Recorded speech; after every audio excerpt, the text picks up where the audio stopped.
안녕하세요. 여러분의 마음을 조용히 어루만지는 시간, 인생 그렇게 말하다입니다. 어떤 날은 참 웃깁니다. 눈물이 날 것 같은데도 웃고, 마음이 무너졌는데도 웃고, 웃기지 않은데도 웃지요. 왜일까요? 그때는 그것밖에 할 수 없어서였을 겁니다. 나 자신을 다잡기 위해, 상대방을 안심시키기 위해, 혹은 아무 일도 아닌 척하고 싶어서. 오늘은 그때 나는 왜 웃고 있었을까라는 주제로 5개의 이야기를 함께 나눠보려 합니다. 웃음 속에 감춰졌던 그 마음들의 기억을 되짚어봅니다. 사연 1. 퇴직날의 미소. 퇴직 통보를 받은 날 책상을 정리하며 저는 웃고 있었습니다. 함께 일하던 후배들이 말없이 제자리에 와서 고개를 숙였고 누군가는 제 손에 커피를 쥐어줬습니다. 그동안 수고 많으셨어요. 그 말에 저는 환하게 웃으며 대답했습니다. 이제 푹 좀 쉬어야지 뭐. 하지만 퇴근길 지하철 창문에 비친 제 얼굴은 그렇게 웃고 있지 않았습니다. 퇴직은 언젠가는 오리라고 생각했지만 막상 그날이 오니 나는 더 이상 사회에 필요 없는 사람이 된 것 같은 이상한 허탈감이 밀려왔습니다. 그날 내가 웃었던 이유는 그 허탈함을 들키기 싫어서였는지도 모릅니다. 내가 나를 위로하기 위해 억지로 지어낸 웃음이었는지도. 어떤 웃음은 가볍지 않습니다. 가볍게 웃었지만 그 안에 담긴 마음은 무겁고 깊습니다. 괜찮아요. 잘 지낼 거예요. 다 계획된 일이에요. 이런 말들과 함께 나오는 웃음은 사실 괜찮지 않다는 걸 감추기 위한 방패일지도 모릅니다. 사람들은 자존심을 지키기 위해, 자신의 속을 들키지 않기 위해 웃음을 꺼냅니다. 그러나 그 웃음을 기억하는 사람들은 압니다. 그 웃음 뒤에 얼마나 많은 감정이 숨어 있었는지를. 사연이 아들의 결혼식 날. 아들이 결혼식을 올리던 날 저는 정말 많이 웃었습니다. 지인들을 맞이하면서 사진을 찍을 때마다 출애사 도중에도 하하하고 목소리 내 웃기도 했습니다. 그런데 이상하게도 식이 끝난 뒤 혼자 대기실에 앉았을 때 눈물이 쏟아졌습니다. 행복한 날인데 왜 울까 나도 이해할 수 없었죠. 시간이 지나고 나서야 알았습니다. 그날의 내 웃음 속에는 축복만 있었던 게 아니었습니다. 그 아이를 키우며 밤새 뒤척이던 기억, 처음 유치원에 보내던 날의 마음, 사춘기 때 내게 했던 차가운 말들. 그 모든 시간이 이제는 이 아이가 나를 떠나는구나 하는 감정으로 밀려왔던 겁니다. 그 모든 이별의 감정을 나는 웃음으로 감췄던 거였습니다. 기쁨과 슬픔은 때로 한자리에 함께 앉아 있습니다. 누군가를 축복하는 날, 그와 동시에 한 시절과의 이별을 겪기도 하지요. 우리는 그것을 좋은 일이잖아 라는 말로 뭉치고 잘 됐잖아 라는 말로 덮습니다. 하지만 마음은 알고 있습니다. 그 웃음이 완전한 기쁨만은 아니었음을. 우리의 웃음은 늘 단순한 기분만을 담고 있는 것이 아닙니다. 그 안에는 놓아주는 마음, 참아낸 시간, 그리고 말하지 못한 슬픔이 함께 있습니다.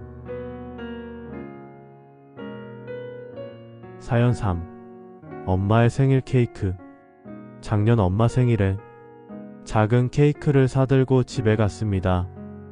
엄마는 이게 뭐냐, 왜 돈을 써 하면서도 싱긋 웃으며 초를 꽂으셨죠. 저도 웃었습니다. 그래도 엄마 생일이잖아. 그런데 그날 엄마는 한 조각만 드시고 케이크를 냉장고에 넣었습니다. 그리고 며칠 뒤 그 케이크는 거의 그대로 남아 있었고 엄마는 갑자기 입원을 하셨습니다. 나는 케이크를 꺼내며 혼자 울었습니다.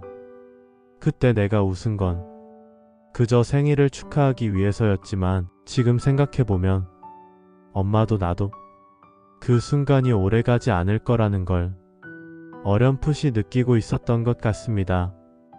그 웃음은 마지막 생일 파티일지도 모른다는 불안과 두려움을 숨긴 작고 조심스러운 위장이었습니다. 우리는 사랑하는 사람 앞에서 그리 쉽게 울지 못합니다. 특히 언젠가 헤어질 것을 알기에 더 웃으려 합니다. 그 웃음은 진심이지만 또한 감추기 위한 장치이기도 합니다. 생일 케이크를 앞에 두고 웃는 엄마, 그 웃음을 보며 같이 웃던 나. 그 둘 다 마음속에서는 조용히 헤어짐을 준비하고 있었을지도 모르지요. 그 순간의 웃음을 아름다웠다고 말할 수 있을까요? 그렇습니다. 아픔을 품은 웃음도 충분히 아름다울 수 있습니다. 쉬어가는 글. 웃음이라는 이름의 방어막. 웃음은 단순한 표정이 아닙니다.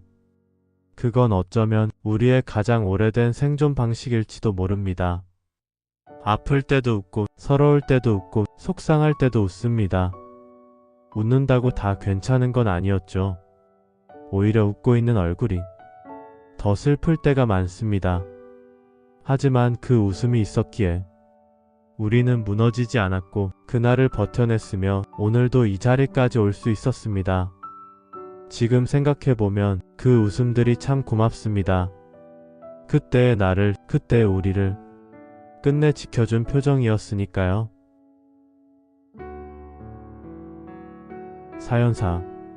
병원 복도에서 웃던 날. 어머니가 입원해 계셨던 그해 겨울 병원 복도를 오가며 나는 매일 웃었습니다. 간호사에게 인사할 때, 진료 결과를 묻는 의사에게, 힘든 동생 앞에서도 나는 씩씩한 얼굴을 하고 늘 웃고 있었죠. 괜찮아, 엄마 금방 나아지실 거야. 이렇게 잘 버티시는 거 보면 걱정할 거 없어. 스스로도 놀랄 만큼 자연스럽게 웃으며 말했습니다. 하지만 하루는 어머니가 수면 검사를 마치고 중환자실로 들어가신 날, 복도에 혼자 앉아 있다가 스스로 웃고 있는 얼굴을 유리창에 비춰보았습니다. 그때 깨달았습니다. 나는 지금 너무 무서운데 그래서 웃고 있었던 거라고. 감정이 무너지는 게 무서워 눈물 흘리는 순간 정신줄을 놓을까봐 나는 억지로라도 웃고 있었던 겁니다.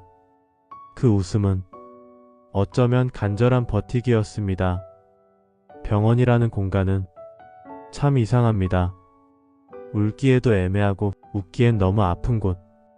그래서 사람들은 그 경계선에서 웃습니다. 눈물 대신 웃고 불안 대신 유쾌한 농담을 하고 스스로를 진정시키기 위해 웃음을 꺼냅니다. 그 웃음은 누군가를 위한 것도 있지만 사실은 자신을 위해 지어내는 미소이기도 합니다. 웃는다는 건 마음의 방어이자 삶을 지탱하기 위한 하나의 방식이라는 걸 우리는 그런 공간에서 배웁니다. 사연 5. 장례식장의 웃음소리. 아버지 장례식장에서 우리는 많이 웃었습니다. 웃는 게 이상하게 들리겠지만 정말 그랬습니다. 예전 사진을 꺼내보며 아버지 이때 진짜 장난 아니셨지? 진짜 아재 개그는 우리 아빠가 원조야 하면서 삼촌들과 웃었고 오랜만에 만난 사촌들과는 어색한 인사 대신 학창시절 얘기를 하며 웃었습니다. 그러다 문득 영정사진 속 아버지의 얼굴을 바라보며 나는 그 웃음이 결국 슬픔을 감추기 위한 작은 방패였다는 걸 느꼈습니다. 그 웃음은 이별이 너무 아파서 이별을 이겨내려는 마음이었습니다. 장례식장에서의 웃음은 결코 가볍지 않습니다. 사랑하는 사람을 떠나보내는 순간 사람들은 눈물만큼이나 웃음을 꺼냅니다. 그건 마음이 약해서가 아니라 그만큼 그 사람과의 추억이 많았기 때문입니다. 울다 웃고 웃다 울며 그 사람을 기억하는 것이죠. 그 웃음은 이별을 견디게 해주는 또 하나의 방식입니다. 그 사람을 따뜻하게 떠나보내는 작은 예이기도 하고요. 그리고 언젠가 그 웃음소리마저 그 사람을 추억하는 따뜻한 기억이 됩니다. 오늘은 그때 나는 왜 웃고 있었을까라는 주제로 함께 이야기 나누었습니다. 웃음은 참 복잡한 감정입니다. 즐거워서 웃을 수도 있지만 눈물이 나서 웃을 수도 있고 슬픔을 참느라 웃을 수도 있습니다. 그 모든 웃음에는 버티는 마음, 위로하려는 마음, 그리고 사랑이 담겨 있었을지 모릅니다. 혹시 당신도 어떤 날의 그 웃음을 문득 떠올리고 계신가요? 그때 웃고 있었던 나, 그 순간에도 용감하게 살아내고 있었던 나를 오늘 조금 더 다정하게 안아주기를 바랍니다.